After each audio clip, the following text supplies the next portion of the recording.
Across the UK, street musicians or buskers are playing music everywhere to entertain people, in the streets and on the underground, in both good or bad weather. They are making a living off their songs, and it is not an easy job to earn money from passers-by. This video is about some of the challenges that street musicians are facing in this country, particularly acquiring busking licences and the limited amount of private space in London and Birmingham. This year, a 2-minute clip on YouTube showed a Spanish guitarist ordering a disabled busker who was not from the Bath area to turn the sound down, before threatening to ram his microphone down his throat. Police are continuing to investigate this incident. Without permits, buskers performing will be moved by the police. 2 buskers had to stop playing music next to Camden Town Station as they didn't have a licence for busking from the council. These are the problems that street musicians are facing every day in order to make a living.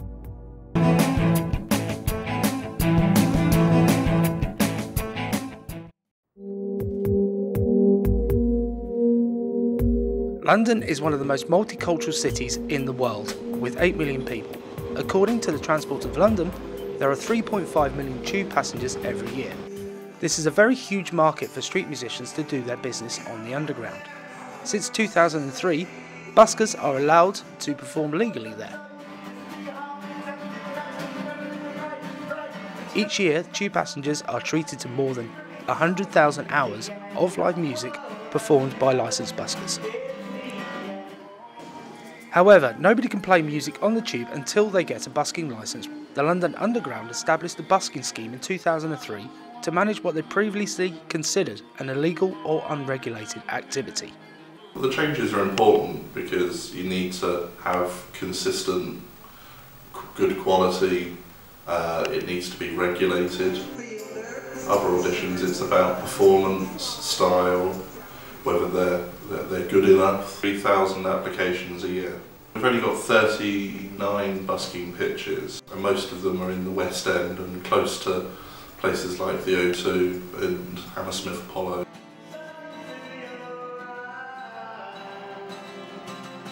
Before joining the underground busking scheme, he worked at a pub and then moved on to busking to make money and practice music. However, John had to spend too much time applying over and over again to get a licence. I applied 3 years ago and then I have auditions, but I didn't, London Underground, currently running school, didn't have auditions until 2010 I applied, 2013 I got my audition.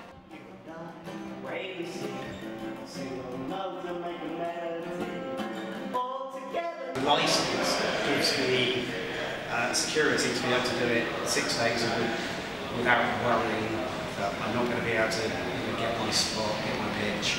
So I think it's actually, if you want to do it for a living, and you're living in London, it's something you should really try and get on. You should try and get your licence because it's by far easier to earn a living.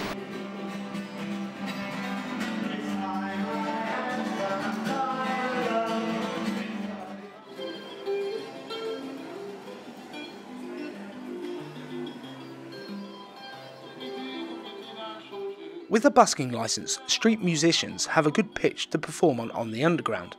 Musicians protect themselves and settle down to play music and entertain tube users. But the others who cannot get a busking licence from London Underground don't know whether they will be safe whilst performing. We can't give everybody a licence. If we did, we'd have thousands and thousands and thousands of musicians. You know, it's got to be selective. You can't assure safety of customers if anybody was to turn up and play their music. You know, the whole point, one of the big things around the busking scheme is that they're checked to make sure that they're eligible and permitted to work in the United Kingdom. We make sure that they pass the relevant security checks, whether they're of the right standard. You know, if we wouldn't want to put our customers in any harm's way or danger by inviting anybody to turn up and play. It ensures quality. You know, we want our customers to enjoy good quality and diverse music. We want the buskers to perform in a safe environment. You know, it's not necessarily safe to stand in the street and perform to anybody walking past. A busking pitch in the street doesn't have any of those. It's just somebody standing in the street with a guitar. They're subjected to crime, they're subjected to their own personal safety being put at risk. In contrast to London, Birmingham, the second largest city in the UK, requires a busking licence which is more accessible than that of London, where street musicians have to undergo hard competition with others for a pitch on the underground.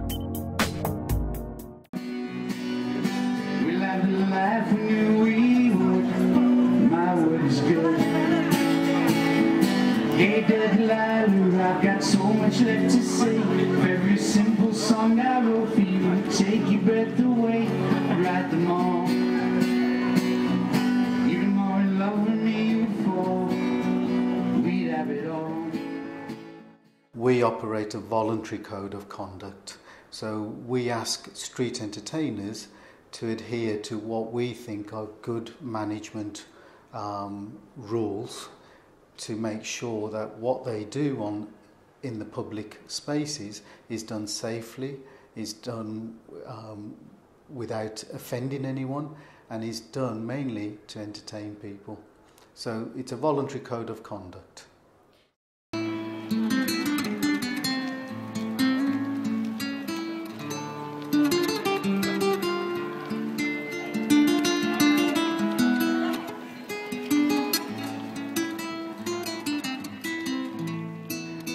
At the start of a year, in January, February, March, we don't get many, but as soon as the nice weather comes along, or spring, so March, April, then onwards we get at least 10 applications every month. So over a space of the summer period, about 6 months, we could get 60, maybe 70 applications every year, and that's new applications, so people who aren't on our approved list of entertainers. Do an audition. It's not quite like X Factor, but we do an audition and we go out and we listen to the busker performing out on the street, and what we observe is how confident they are, what kind of music they play, and most importantly, we step back and I become a member of the public, and I observe how other members of the public are reacting. The Bullring is not on the list, although it is the most famous shopping centre in Birmingham, and it could be the best place for busking.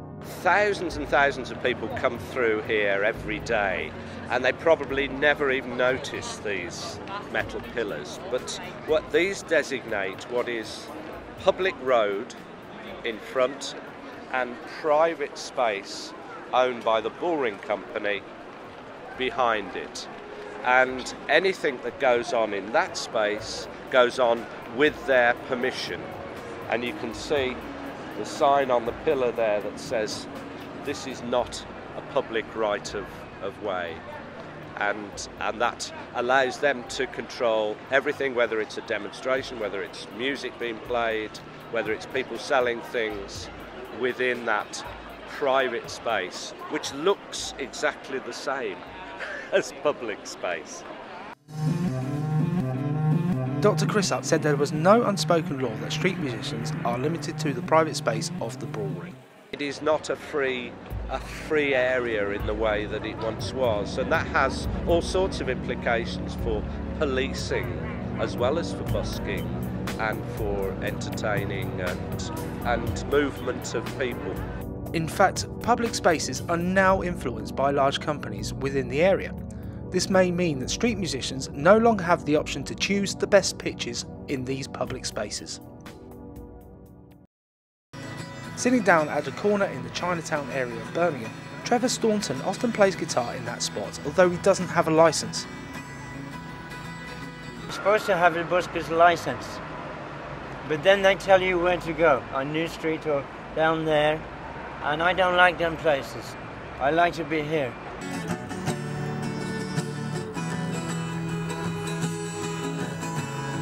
they can come at any time and remove you out of this place? They can, but they don't. They have different things to do. It's like security man chasing shoplifter.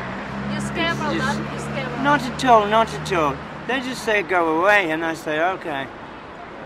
They might run your name. They might check up to see if you're wanted for anything. If you're not wanted for anything, they just say, well, you've got to go, or okay, you can stay. He says, I'm only doing my job. Personally, I like your music, but it's the council. They say, we have to stop you, move you on. And I say, well, that's okay. You're only doing your job, I'm only doing my job. I go somewhere else. And see, if I go on a different policeman's patch, it's different. For example, I'm going to the station. When we get there, you will see the colours in the pavement, the security men and the cameras there. They tell me you cannot play there, but you can play there because it's out of our area. Same here. The bullring finishes here. This is not boring, this is just empty bit. I go play over there by the Arcadian Square. They say, oh, it belongs to the Arcadian Centre. You have to move outside. The consent form for you to sign. Yes, we know that. Okay, fine. While he's playing guitar, two strangers appear and they have an argument, calling him a beggar with no permission to perform there. Because what the point is he can accuse you of saying... He's looking for a homeless people. Supposed to get permission, but police will only come and move you on. So I told him either go away or go report us to the police, because that'd be very good for the film. The police come along, they say, come on, you got to go out, and say, we say, okay, let's go, and we'll go somewhere else. Sometimes Trevor moves to New Street Station to play music, even though this area is not on the list that Mahendra Shahan, Business and Operations Manager of Birmingham City Centre, mentioned that buskers are allowed to perform. Policemen come from out of town, extra police. Oh, oh, what's your name? Fill out a yellow ticket. Do you have a license? No, then go. Oh, we'll arrest you. And I say to them, well, that's okay, you arrest me. I will get a free meal in the police cell. And then you let me go.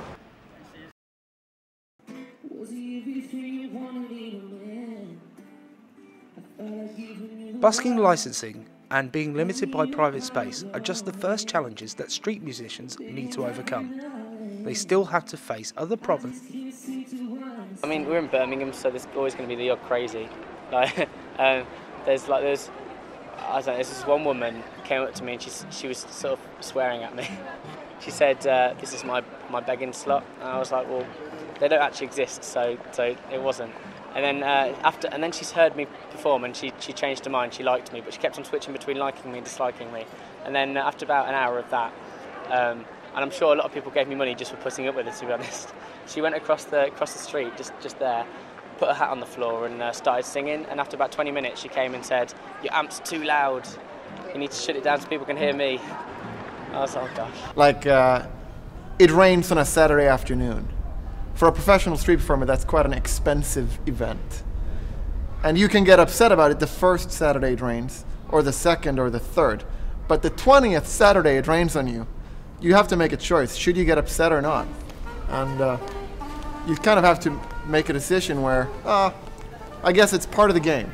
It happens. The conditions never perfect for busking. I found that I'm better off going out in the winter time, at Christmas time, singing Christmas songs. I might get cold, I get some gloves, I'll snip off the fingers, and I could do half an hour, maybe an hour there, and then I have to go into the men's toilets and on a hand dryer and get warm and everything, and come out and do some more work. That's okay, even with the snow and the ice. But I found with the heat and the sunshine. According to a 1983 case of UK law, busking provides value for money to passers-by. Therefore, buskers cannot legitimately be charged with begging. Is busking business or pleasure? Now I use busking as, something to just complete my bills.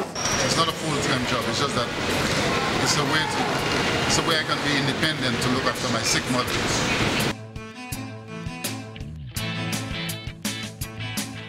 I sing for my supper. Where the beggars, they beg for their drugs all day long. They get enough money for drugs, they go get some drugs. Drugs all gone, come back, get some more. Helps me to survive on a day-to-day.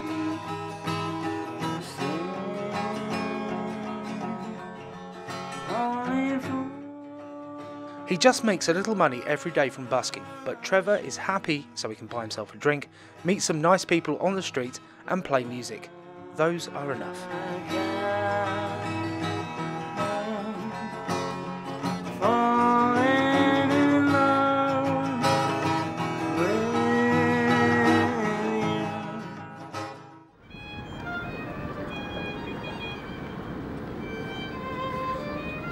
Busking is not only for making a living, but it also is a great way to communicate to young people. Being thirsty, having no money and working hard in the street to get a penny is what David Duritz endured as he travelled to 26 countries to busk as a violinist many years ago. In 2007, David Duritz completed a round-the-world busking trip to raise money for the charity Musicality.org. When I was approaching my 50th birthday, as a student I'd done busking and I'd sort of paid for holidays doing that, I'd gone around Europe. I thought, well, actually, you know, that would be a great opportunity to raise some money for a charity involved in music education. I looked around and tried to find a charity which was specifically geared to helping create new music projects. And we discovered actually there wasn't one. That's how Musicality started.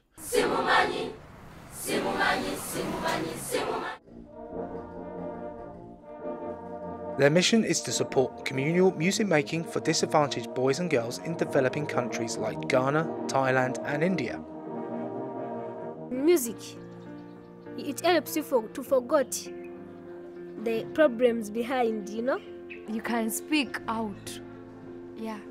Once you light that spark, it can really be the start of those kids going on to do something amazing with their lives.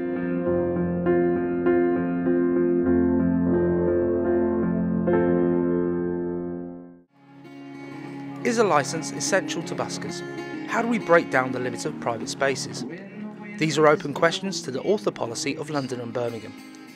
There are still many challenges that street musicians need to deal with whilst performing outdoors. Although it's not a steady job for them, it can be a stepping stone on the journey to change their lives, make city life feel better and more interesting in many ways.